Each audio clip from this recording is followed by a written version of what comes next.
பல வருடம் கழித்து இப்பொழுது திருநாங்கூர்ல 7 திவ்யதேசத்தில் உள்ள 7 பெருமாள்களும் 7 நாளுக்கு தெப்பத்திருவிழா நடந்திருக்கு.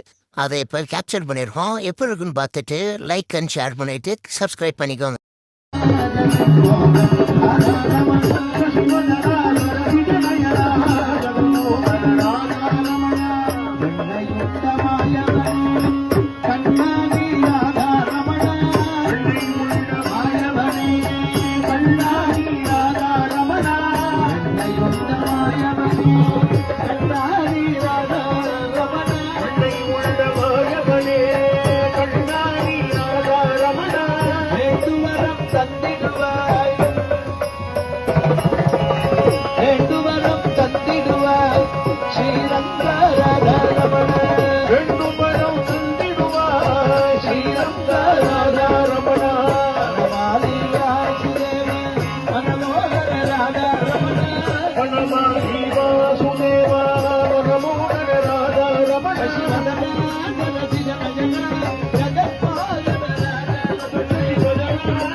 Namah Shivaya Sudeva Namo Radha Rama Shiva